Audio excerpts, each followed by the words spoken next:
Hello, and welcome back to another episode of Rewind and Replay, co-starring my beautiful wife. Hey. And I shall be hosting this for you guys. Yeah, we're going to be checking out a film or talking about a film that we saw, which is really cool. And there's a lot about it too. It's pretty interesting. My wife says it's mainstream, although I don't think it is, because every time I ask about it, everyone's always like, what movie is that? And it's like... but we'll get to that. Yeah, we'll get to that.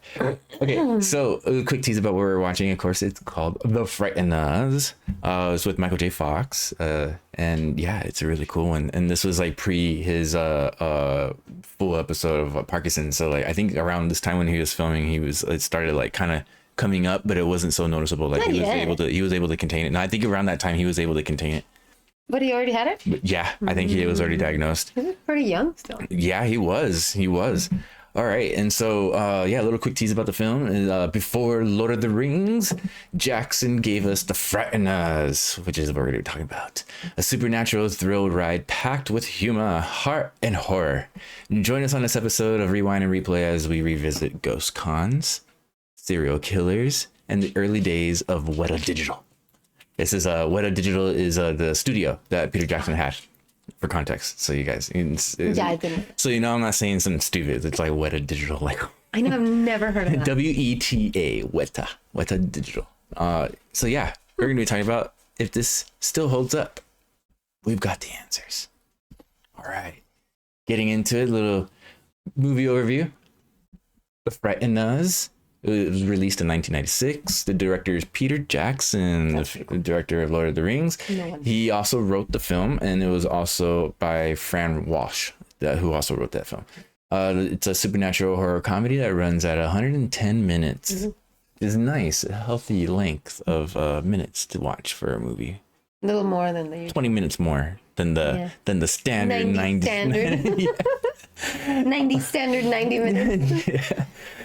So its budget when it started was at $26 million, and it grossed $29.3 million. So it didn't do so good. It barely broke, and it like hardly made anything afterwards too. So, I mean, I guess at least everybody got paid, right? But the profits from that, not so much. I don't know if you have this later on, but do you know if there were other horror movies and things like that coming out at the same time, or if it was one of those unlucky movies that came out at the same time as like blockbusters, and it's like that's why nobody went to see?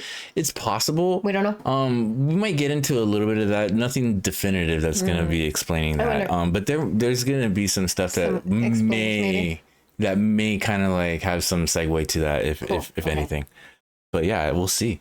And yeah, so a little about the movie. Frank Bannister, played by Michael J. Fox, is a con artist sidekick who fakes hauntings with the help from 3 ghostly partners. And one of those guys is actually someone I'll mention who's been in other films, and you know exactly what I'm talking about. All right, okay, but but when a true supernatural killer begins murdering townspeople, both living and dead, Frank must confront his own trauma, stop a vengeful spirit, and uncover the truth behind a decades-old mass murder. Just as a side note, it wasn't a mistake. He does kill dead people. We'll get to that too. Okay, yeah, maybe. We'll see. Yeah, okay, yeah. Because it's so interesting. That's pretty cool. Interesting. That's actually true, yeah. Okay. All right, so now what made this movie stand out at the time? All right, The Frighteners pushed digital visual effects in the mid-90s cinema. It was produced by Weta Digital, which was still young at the time, and it required more digital effects than nearly any film of its time. Because it was because he had to talk to ghosts, I think, in this film. So there was just constant digital effects happening and stuff. So just from beginning to end almost. You know what's interesting though? It reminded me of the Ghostbusters, and that came out 12 years before, and I feel like they have about the same amount of special effects. I may be wrong. Actually, no. It was probably more mechanical. Yeah, it was. And then when they did have Slimer was it. Like Slimer was the main one. There's a couple of ghosts. There were more that they did end up showing, and they did have some effects, but it wasn't throughout the film. Like this. That's the thing. Like in this film, it's throughout practically, like from beginning to end. But then we'll get to that. Yeah, we will get to that. The blend of horror, comedy, and fantasy, plus the meta ghost-catching business model, and gave it a distinctive tone uncommon in general films back then. And yeah, actually, very uncommon. I don't even how this even now. I can't think of a movie necessarily. I mean, I'm pretty sure there might have been some other paranormal movie where there's somebody could like Exorcist obviously, and then other films that are probably like that, but this one was pretty unique, like because it was particular to like conning the setup, and not actually like being there to help. So this is probably the first of its kind. I probably would think. I mean, there's like medium con first for sure, but they're fake through and through. He's actually got some stuff going on, like he can see ghosts and talk to them and interact physically too. It's crazy. Which is interesting. Yes. So, did it succeed or flop? The film barely cleared its budget, like we discussed right now with its film gross sales. Thus, financially, it was modest. Not a blockbuster win, of course. But, I mean, Michael J. Fox is like an A-lister back in the day. You got Peter Jackson. I'm not too sure. Well, no, Lord of the Rings didn't come out during that time. But he had some other films that he was doing. And so he was pretty well known. So, I mean, obviously he became the director and writer of it. Someone thought he was awesome at the time, up and coming. But yeah, it's amazing how it didn't do that good. It's crazy. It's often considered underappreciated, gaining more traction over time as a cult favorite. So, I mean, when I grew up watching it, I loved it. And I just kept thinking about it. And my brothers would talk about it. But yeah, it's pretty cool. Like, and then that's what I thought when you first talked about how much it grossed. I'm like, well, that sucks because it's a really good movie. Like that's unfair, but okay. Oh yeah, and like Jake Busey's in the movie. Gary Busey's son. A lot of big names are in it. Yeah, like there are a lot of pretty good big names and a lot of familiar names too. Mainstream. But see. It started out like it's a budget was mainstream, but like its outcome. Clearly it was not. Still mainstream. That still qualifies as mainstream. But then I'm also talking about mainstream as far as like the masses and those who know about it for it to even be mainstream. So it's popular. It's I guess not that popular. Clearly. So, clearly. All right, the buzz that it received during the time, critics praised its ambitious visuals and tone, though some found the story confusing and uneven. I don't think I disagree with that. I found it very compelling, actually. I like this. Just watch Phantasm, so I wonder if that's why this was like, it's clear as day. Like, what are you talking about? Like, we went from, I guess, I don't know, maybe it is a little bit easier to digest compared to the previous film. But I understood it. I guess we did watch a critical movie and went in still critical thinking, and really we didn't have to. But I mean, I understood it. I thought it was pretty good too. Many reviews note that while the special effects were impressive, the narrative felt disjointed. I don't think so. I don't think so. Yeah, I agree with you on that. That's you know what? That's to each their own. These people were pretty technical, obviously, but I mean, what do critics know? Yeah, what do critics know? Why are you even watching us? We're not critics. We're not. That's why we have something to say, because we're not critics. We're just normal people like you watching this. And I hope I don't become a snobby critic. That's for sure. Okay, well, we'll see what happens. Never say never.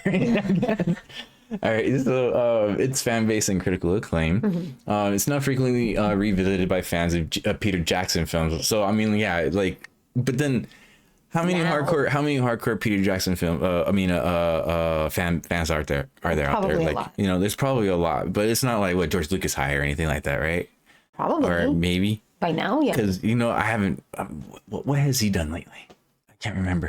Well, not lately, but what he has done is huge. It is huge too. So I do know he's bringing. I think he wants to bring the Lord of the Rings back. I think like he's gonna do some other thing. I forget what it was. But yeah, I think he's pretty popular.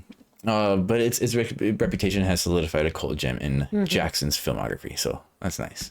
It makes sense. It makes sense. All right, so now, what do you love about it today, or not love? I honestly loved everything. I liked the setting, especially, and it had that kind of feel that you had mentioned before. What was it like? Was it like Beetlejuice or something like that, or it's like its theme kind of like, it's not so characteristic, like with its boldness and. To me, it feels like, and maybe this is what you're talking about, like a light Tim Burton-ish. Yeah. Like mild. It's more welcoming. Yeah, like a Disney meets Tim Burton milder. And yet not really, because there are some scenes that you're like, oh, family movie. And they're like, oh, never mind. This comment is not family friendly. Yeah, it's pretty deep. Yeah. I guess pretty deep. So it seems family, like a family movie. Old school, like Hollywood feel. Is that what it's talking about? Like, it's kind of got that, but it's still so, I don't know, like storybook in a sense. But just like, yeah, Tim Burton's a really good comparison, but just not as like intense. But like the feel, like, let's put, okay, Edward Scissorhands setting, the neighborhood, picket fence, the people around it, it's kind of got like that kind of feeling to it. But then, of course, you know, it's more normalized with like how people react, you know, the day of life. It's not so cookie cutter. Everyone has on a routine, you know, like that was kind of intense with Edward Scissorhands, especially when you see everybody, like all the husbands come home from work at like the exact same time, and they're like pulling into their drive. Like, it's a bunch of Stepford Wives. Yeah, and no, it's not like that in this movie, but it's got that kind of feel. You know, for it being heavily CG throughout, like half of it was really good and the other half was questionable, but that was only because of like what was involved, I guess you could say. At the time, yeah, because like the Reaper, there was a Reaper that you would see in there, and it seemed too smooth and not so, like, there wasn't that much texture going on. So that one I wasn't too like thrilled about necessarily. But it still fit the film. It was great. But the ghost interactions and all that was actually pretty damn good. That was pretty damn good. I actually did like that representation. And it's really interesting too, because you kind of question the film process. Because with me and the way that things kind of looked and how it was, is that you had the living that were acting and having to interact with the ghosts, but they were really like by themselves and probably had like, you know, like a tennis ball there or something for representation. I think they did that back in the day. Maybe they didn't even do that. Yeah, exactly. But the concept is kind of the same, you know, like, because you're acting to like air to nothing. But really, like, when you put the film together and it comes together, you know, there's someone actually there, and it looked really good. And the acting was actually pretty good, a little over the top in some cases. You think? What? Like what? Like that one douche guy that dies, and he was a doctor's boyfriend. Like his acting, it's a little over the top, just a little. But I think that was the character, though. He's that guy. He is that guy. It's that guy. Like those guys exist. Yeah. Like that. Because that seems over Especially the top. But in the 90s, like it was a stereotype bro character. I guess so. Yeah, I don't think it was the acting. I think it was the character. Was like, just to get an idea of what this person was like in the film, like his character, like he kind of, I guess he had like he idolized Elvis, so he kind of had like this, you know, like build, body, like a body built like him. The hair was kind of like him, even like his facial features and fucking lips. His personality reminds me of Biff. Is it from? Oh, and then yeah, his personality. That's a good comparison. Biff. He has like a Biff from personality from Back to the Future. Mm-hmm. Another Michael J. Fox. I meant Michael Jackson. Michael J. Fox. Michael Jackson. Well, God, I'll edit that out. No. Okay, but yeah, and then other than that, I thought the acting was really good. I love the scenery, the film location, which we'll get into. I'll mention that, and then seeing Jake Busey act, I think that was like one of his first biggest films too. He was great. He fit the role perfectly. And man, he looks so much like his dad.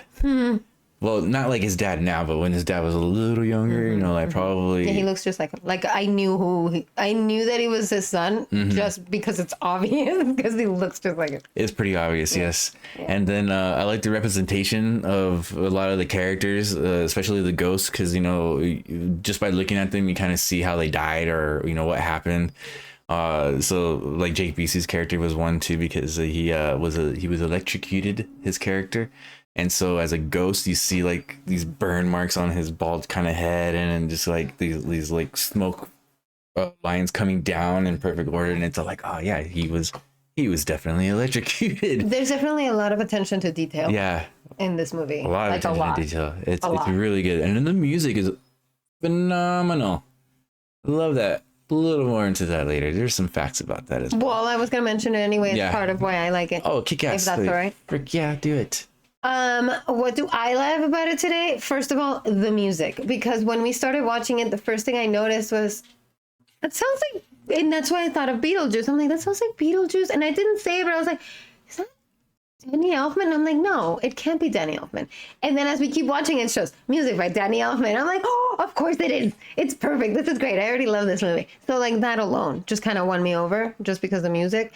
And then it had that feel like that Beetlejuicy, like Edward Scissorhands movie, like, family movie, perfect. Everything is perfect in a way. It kind of has that. Yeah. It's just so good. It was a really good combination. Yeah, it's really good. Really well written. I don't know what these critics are talking about. I think the story makes perfect sense. I think it follows really well. It is a very unique setup. I think I've never seen a movie that's about that. Like cons with ghosts, like that. I've never seen that. I thought the idea was great. It does keep you in the dark, guessing like who is the bad guy, who is this spirit that is murdering. Like you don't really know until it's uncovered, really. Yeah, it's pretty good. Like they keep it under wraps pretty well. Yeah, because like the character's like pretty much disguised as death. It's like the Reaper. The Reaper. So you can't really see the face of the ghost that is murdering people. So when you find out, it's like, oh my God, of course, duh. But you never get any clues, and it's really good. It kind of reminds me, speaking of like the look and the feel, it reminded me kind of like between like Disney's Haunted Mansion, the ride. Oh, okay. And oh yeah, right, and Tim Burton films in general, or even Ghostbusters. Like that's the feel it gives me. Like Haunted Mansion, Disney, the ride, and Ghostbusters, and kind of Tim Burton-ish is the feel I get, and I love all of that. Yeah, and it's like the guise of a family movie, but really it's not. But then there's crazy things that happen. And one of the other things that I really loved was the ghost general. Oh, so there's a graveyard and there's a cemetery, and there is obviously our main character, right? Frank. Yeah, Frank sees ghosts, and he's always Frank there Bannister. being a sleazeball trying to get, business at the graveyard. And so this general knows him, and he's already kicked him out before. And so he's always like on him, but he's like such a stereotypical general, right? Yeah. And then the sergeant, let's say sergeant. Is it sergeant? Like, yeah, because he's like a drill sergeant. And this is the same actor, drill sergeant-esque person like that was in Full Metal Jacket. I was gonna say. Yeah. The same actor, the same drill sergeant. Especially he's cool. in that, which was really freaking cool. Because you already have this character as that character in your head, and there he is again in this other movie doing the same thing, but this time he's dead. It's so good. And then the other thing I loved was Milton, the character. Oh yeah, Milton. He's a agent. He's an FBI paranormal and supernatural investigative agent. Yeah. And he's very like paranoid and weird and twitchy and stuff. And he reminded me a lot right away of this character Reducto on Harvey Birdman. And it's the same actor, and it's just great. It's such a good character, and I love that whole situation. Yeah, and you found out some information about him, right? Because I didn't find any information. No, just that it's the same actor. It's the same actor, because didn't you think? Oh no, it was it's a fan theory that people think that because the creators of Harvey Birdman liked his acting in this movie so much in The Frighteners that they designed the character Reducto after. But that's never been released yet, so it's it wasn't confirmed. I forgot. But he acts exactly like him, and so I kept saying, I'm like he sounds just like Reducto. He sounds just like him, and then I had to look it up. I'm like, why are these characters so similar? Because it's the same person. Yeah. So it's really good. And I especially love the writing because the writing's so good. It's so good. It's so the crazy. Jokes are really good. The storyline's good. His character Milton actually is super well written. He's got like these like mannerisms and like traumas and tics, and then he's got like, I mean, the actor too. The actor is really good too. Like he really brings out like the creepiness of this character in a sense. I wonder if the all of weird those things, creepiness. Yeah, I wonder if all those things were written for him or if he just came up with them, because I don't know with actors. Got some information here. Maybe we'll find out. I don't know. We'll see. But yeah, and then other than that, there was like a lot of the characters in this movie that were really cool, like side characters. Like one of the ghosts that helps out Michael J. Fox. He was the dishwasher and waiting with a what's his name? He's funny. Ryan Reynolds and Justin Long. That character is really funny. I like with this speech, and he's like, "Well, foist, you got to think about." Oh yeah, because it's like from what, the 40s, I guess, or something like that, and he's just washing dishes and smoking a cigar. But anyways, he's a lot younger, and he's in this movie. You know, is really good. There is a sheriff that was in a bunch of other movies. Like he's pretty he's well in a bunch known of stuff too. for a bunch of other movies. A few other characters, as a matter of fact. I can't think of them, what other movies there are right off the top of my head right now. Yeah, there are a lot of cameos. They're pretty nice. And then the whole fact that like not mainstream at all. Yeah, it's not mainstream. It didn't do good in theaters, and hardly anybody remembers it. All right, go on. But yeah, and then the ending, like the representation of passing on was pretty cool too. I love that concept with the whole ghost and passing on, and then like even the ashes, and you're trying to like wash away the evil within like some person, and they have these ashes, and you're like, oh, get it to like church grounds so you can like communionize it or something, or purify it or something like that. And it's like, oh, you got to get it on holy ground and stuff like that. Like there was even that in the film. It's great. It's got everything. It's really cool. I like it a lot. And cinematography is actually done really well too. Yeah Very well. And yeah, that's pretty much it for me on why I liked it or what I didn't like. Actually, I don't think there was a thing in there I didn't like, other than the of course, like the CG. It didn't have like so much texture on some of the characters that were in there. Ghosts, though, humanoid ghosts, like those are well done, badass. And then I guess we kind of talked about this a little bit visually, emotionally, and narratively, how we thought about it. Oh, right, that's a good segue. Yeah, special effects. Visually, we definitely went through it. Emotionally, like it's actually. Yes, it has a lot of heart, just like it was described in the beginning of the film. The segment that we were talking about. It's got a lot of heart to it. It's got like that family kind of vibe and everything, and it's pretty uplifting. It's very encouraging, I guess you could say, to kind of watch the film and can just sit down and finish it. Yeah, I thought the special effects were really good. There were just a couple that seemed. I didn't feel like the Reaper itself looked clunky. I know what you mean now that you're saying it's too smooth. And I get it. It's kind of like that scene in Aladdin when everything is like cartoon, and then they travel in like the cave on the carpet, and everything looks really smooth and shiny because it's CG and it looks completely different. Yeah, I can see how you would say that about it. To me, it made sense because it was a different creature than anything else, so I didn't even pay attention to it. What seemed a little rough for me was when it's coming through the walls. Oh, okay. That's the part that seemed a little rough, but even then, not so much. Everything else was really, like, the special effects were really good. And I mean, for back in the day, of course, like really we keep bringing it up, and especially when I remember watching it, it was pretty damn good. Fantastic. Like I loved it. I thought it was great. It was like 100% one of my favorite movies. My mom loves this movie, as a matter of fact. Oh yeah, it's a good movie. I can imagine. Yeah, like she'll watch it over and over. And then of course, narratively, it was awesome. I understood everything. Yeah. stupid critic. Yeah.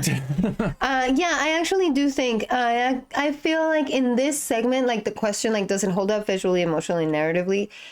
You can take this question as, if you were to remake this movie now exactly the same way, would it work?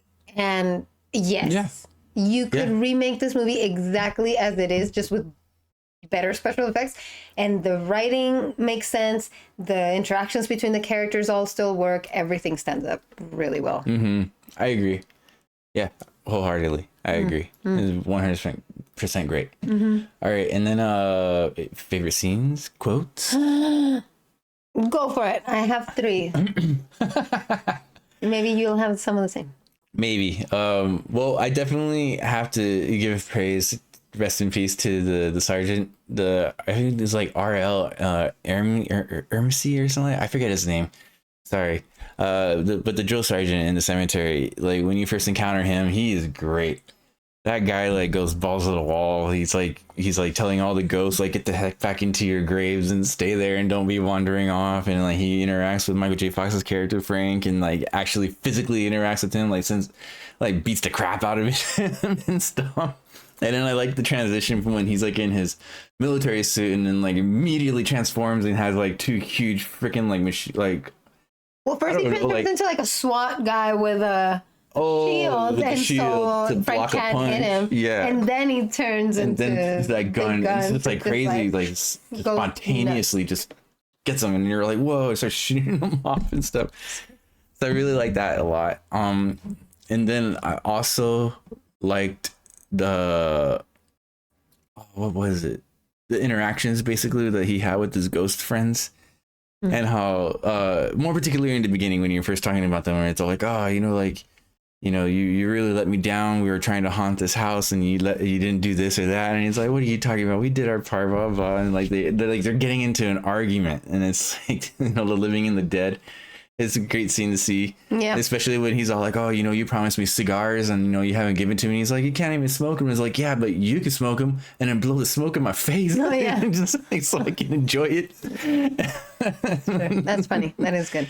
Right. And then anything involving Milton, like everything involving him. Every scene with him is just great. It's crazy. Yeah. I have several. One of them is, I'm not going to say who because this is a good movie and you might go watch it. So I'm going to try not to do a lot of spoilers, but someone gets their head blown off, and immediately as the head comes off, the ghost head is there. And that's really cool. That was like, it's really cool. I thought that was cool. It's like he just realized he got hit, but I don't think he's really aware that he's dead yet. And you just see like ghost face. It's so good. And then another one is when bully guy, I forget the character's name. Yeah, in the beginning? In the beginning. Yeah. He's already a ghost, the douche. And so Frank is talking to the dead guy's girlfriend at dinner because, the dead guy is there. And so she wants to talk to him through him as a medium. Mm-hmm. And she orders wine.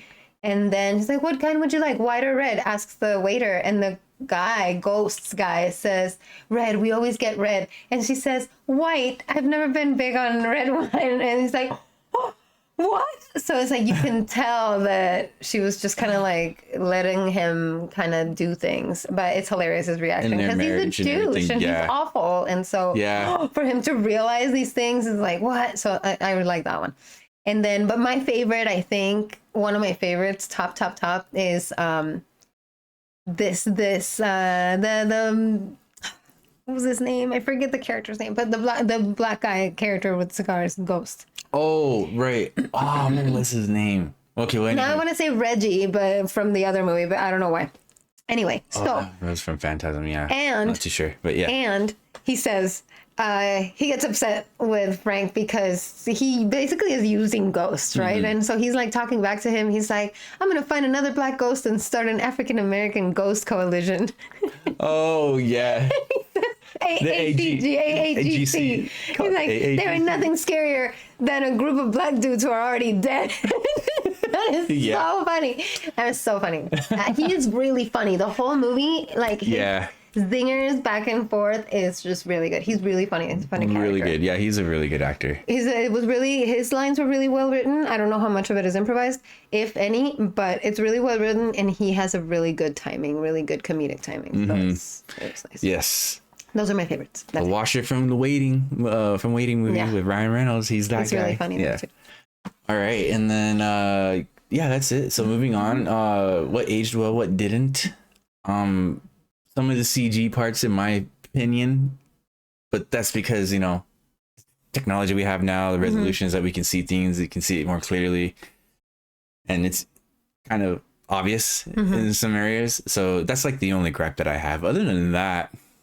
Yeah, no, everything. I think yes, like you said before earlier, if you were to remake this movie again, it would totally fit and it would probably hit. Everything is fine. Yeah, everything aged well, except some of these special effects. Not even all of it, because the ghost part. Yeah, not even all. Just the ghost parts are perfect because honestly, that's an easy effect. There's already an old tactic and easy. process of doing it because they did it back in like the 40s and 30s. They did it when they first came up with photography and like mirroring and stuff like that. No, it's layering or the layering. Different films. Yeah, the layering. Okay, yeah. So that's easy. So that looks good. It looks as good as it would probably now. But the other ones are a little clunky. But even then, I don't think they're bad enough to be jarring. No, at all. Not at all. Maybe they didn't age well just because, like you said, we have better stuff now. But it doesn't look terrible. It doesn't turn you off or take you out of the movie. I don't think. Not one bit. Like I said, you're going to be engaged. Like it's very welcoming. Yeah, we watched it for a second time, and I don't often watch things more than once. We have been for the purpose of these episodes, but I usually will want to just skip through it and get kind of annoyed. This is the first one all the way through. We just watched it all the way through again. Yeah, the other one should be like, okay, all right, we don't need to watch this part. Yeah, but this one I was fine with rewatching. Pretty good. Yes, I agree. It's so awesome. I could totally rewatch it. I understand now why my mom loves it. Yeah, because she rewatches it a lot. Who would enjoy this movie in today's audience? Peter Jackson fan, a Michael J. Fox fan. If you're like my mom, we enjoyed it. So I mean, I think everyone would really enjoy this if they don't mind like the semi-lightheartedness, and then it gets into like some seriousness. So there's like a transition there that you kind of have to like commit to. So it's you will be kind of fooled on its presentation and how it begins, but it gets intense. It does get intense a little bit, and it's pretty good. Yeah, I think so. I agree. Peter Jackson fans, kids, even though there's just one joke, and it's a joke. They don't even show anything. It's just a joke. It's like those other movies where like there's jokes for the parents that the kids don't get. I think it's kind of like that. Oh, the old-timey cowboy the old-timey one. Oh, that was another funny-ass scene, actually. That one will just leave a surprise for you. It's a surprise. It's really freaking funny. It's raunchy and funny. Yeah. Like it's funny. It's just old Western style raunchy funny. It's great. It's great. Yeah, it's really trippy. Don't be confused by my face. It's good. It's funny. But anyway, so I think kids would enjoy it, and families or anyone who wants to watch something that's spooky but not like scary because it's not scary. Like you're not gonna have nightmares after watching this. It's like spooky and it's interesting and it's like supernatural, but it's not like scary movie. So yeah, it's like a nice little story tale or something like that. It's definitely family friendly. Yeah. And then it gets intense. And then it gets crazy. a little intense. All right, so moving on, we got a little bit of some behind the scenes trivia kind of stuff. Very interesting, I must say. All right, you ready? You ready? Okay. All right, now we did see the movie Tales from the Crypt, right? We did. All right, so the idea originated of this film, The Frighteners, while Jackson and Walsh were working on Heavenly Creatures, intending a Tales from the Crypt spin-off.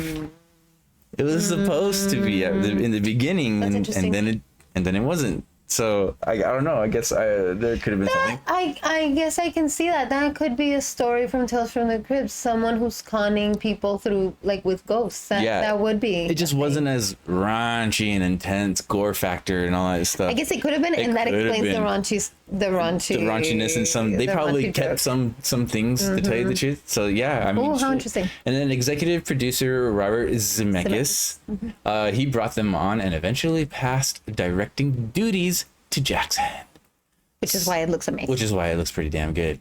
Digital effects and Weta's role, Weta Studio. Weta Digital, relatively new at the time, handled the film's heavily digital workloads.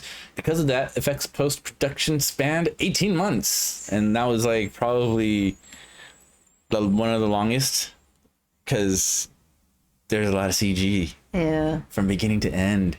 A whole, like, over a year of just doing that. But that set the ground to movies that do CG now, and they're like CG like from beginning to end or anything like that. They like, could probably do that in like 2 months now. Maybe like that particular kind. That movie. Okay, yeah, this particular movie, yeah, they probably could finish it pretty early on. Actually, like after filming, like just maybe 2 to 4 months of post. Yeah, totally. Dang, 18 months of post. That's not even filming. That's not even filming. Yeah, that's post. Yeah, just in the editing. The post editing. So that's a lot. The film required more digital effects than nearly any film to date at that point. So that kind of clears it up, right? That's a lot. So it did set the ground pretty much. Casting and characters. You got Michael J. Fox, who's Frank Bannister, who we realized that in the Phantasm movie that we did previously, in that episode, the main character's name is Reggie Bannister. The friend's name. Yeah. The friend's name. Also Supernatural. Yeah. And all that. We thought that was interesting. So we were kind of like, whoa, that is a little interesting, huh? Jake Busey's character plays Johnny Charles Bartlett, the executed serial killer whose ghost becomes a central antagonist. And I did read somewhere that this Johnny Charles Bartlett is it a real murder? Was based off of a real murderer who they reference in the movie, as a matter of fact. He says that he mentions the name. Yeah, he's like, what number are we at? 11. It's all like, 11. It's like, that's the same as Starkweather. And so like he's this up and coming serial killer that idolized other serial killers, and his whole goal was to have more kills than them.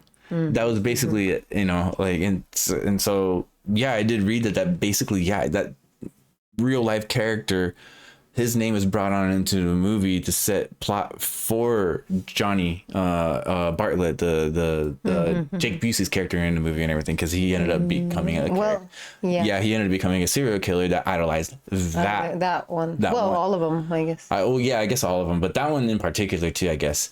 Because they did mention that character a few times. He always wanted to beat everyone's number, because he was always counting up. It's like 11. Oh, it's this guy. And then when they hit another number, it's like, now we have to hit this number because it's this. And then that's like Manson. Oh, we're almost going to get to Manson. That's 50. Yeah, that's true. So he's always he wants to be the one with the most kills. The one with the most. This is true. Okay, yeah. So that's more like it. That is more, but like, yeah, for context though, for that one serial killer, real serial killer, it's actually based on a real serial killer. So that's kind of that's cool. Trippy. The trio of friendly ghosts, Cyrus. That's his name, Cyrus. He's a black guy from. He died during like the 60s or the 70s or something like that. So. Well, yeah, because he was doing a march. That's the whole thing that's why he wants to start a coalition. A coalition because he was doing a march, and I think he got shot. During that march, I believe is what it was. Yeah, and the character's name is Shy McBride. That's the actor's name. That's the actor's name. Yeah, the dishwasher from the movie Waiting. And then the other ghost is Stewart, who's Jim Fife. He hasn't really been in anything so much. And then the judge, who's the old Western cowboy guy, like a raunchy guy. He was played the actor's name was John Aston during that time. And then we have Dee Wallace plays Patricia Ann Bradley. Trini Alvarado plays Dr. Lucy Linsky. And so just to get you guys some characters in there. That doctor. That doctor girl. Yikes. Yeah. You'll find out. Yeah. Production and editing. There exists a director cut. I didn't know that. With about 123 minutes total, adding 13 extra minutes. Which is a nice hefty length. That's some good additional storyline right there. So that's cool. I kind of want to go back and watch. And then especially when you see that the scenes they took out are actually comedy and ghost interaction. Yes. 2 of the best parts. of the movie are the ghost interactions and the comedy. So that's totally worth the director's cut. Oh, that's cool. Yeah, so I do want to go back. Some scenes, especially comedic bits and extra ghost interactions, were trimmed from pacing, just like you said. Filming in location, those set in the U.S. in California. I don't know where in California exactly, but there was a license plate on the vehicle and it said California. The film was actually shot primarily in New Zealand, where Jackson's from. Leveraging Jackson's home base and Weta's local crew because his studio is also down there. So it just benefited everything. Like the director was there, and then the studio they wanted to use was there too. So they were just flew all the actors down. I mean, it's that easier. was easier flying all the actors than finding a studio in LA. Well, yeah, because then they also needed location. So instead of building a whole movie set, they probably found some picture perfect town in New Zealand because come on, it's all picture perfect. Yeah, it really is. All right, and then the legacy and influence of the film is often seen as a bridge between Jackson's horror comedy roots. Believe it or not, he did start out horror comedy roots, and then later became into like the fantastical epic kind of films that he was in, e.g. Lord of the Rings. I actually always knew Peter Jackson as a horror director. A horror director one? You know, one of his craziest films, it wasn't even horror. It was just like, it was crazy street raunchy kind of shit. It was like film, Hollywood film, but the behind the scenes, like the crazy stuff, you know, like the drugs and the sex and scandal and also like the backstabbing and then like secret killings here and there and all that stuff. Like he made a movie called Meet the Feebles, and it was like puppet based. Like they're like people in puppet stuff. Like, oh, that is a trippy movie to watch. And then when I had seen it and I was like, what the heck? And then saw the director, I was like, you gotta be kidding me. I was like, wow, who would have thought Peter Jackson went from that to Lord of the Rings? It's intense. It's intense. It has range. And then many fans note that some of Jackson's later visual sensibilities trace back to experiments in The Frighteners. I wonder what exactly now. Yeah, I'm kind of thinking now, but I can't really think about that at the moment. But yeah, other than that, maybe that's why it felt so familiar because we've seen a lot of the approaches before. And then the Danny Elfman music, you're just like, are you sure I haven't seen this movie? Yeah, like because I had never seen that movie. Because Danny Elfman and his vibe originally starting out with Tim Burton stuff, like his music just has that like Tim Burton right away. Just right away. I heard two notes and I was like, is that Danny Elfman?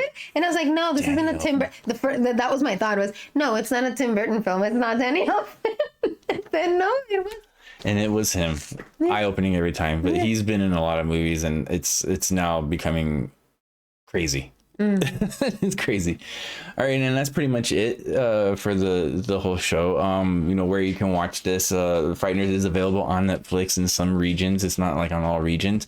It's also available for rent and purchase on platforms like Amazon Video, iTunes, and Apple TV. It is also available on Peacock and I believe MGM Plus, or no, AMC Plus, because we did see it on Peacock, so I know that for sure. It occasionally appears on free ad-supported streaming services, so you might have to just look it up and see what's up with that. As far as DVD and Blu-ray, there is a Director's Cut collection out there. I do know it's on some websites that I'll try and find it and I'll link it in the description of the video so you can at least see. If I can't find it, then you know, continue the quest, guys. But there is a Director's Cut, obviously, and in Blu-ray form too. So, that was pretty cool. But yeah, other than that, thanks for riding shotgun with us through The Frighteners, ghost ghouls, mind-bending effects, and a lead haunted by his past. The lead actor, sorry. Does Jackson's supernatural romp still frighten or flatten in today's landscape?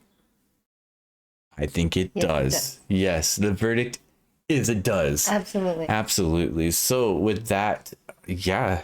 2 thumbs up. 2 thumbs up for sure. Oh wait, you do 1 thumbs up and I'll do the other. Like Cisco and Nira, except it's I guess we could do 4 thumbs up. Ortiz.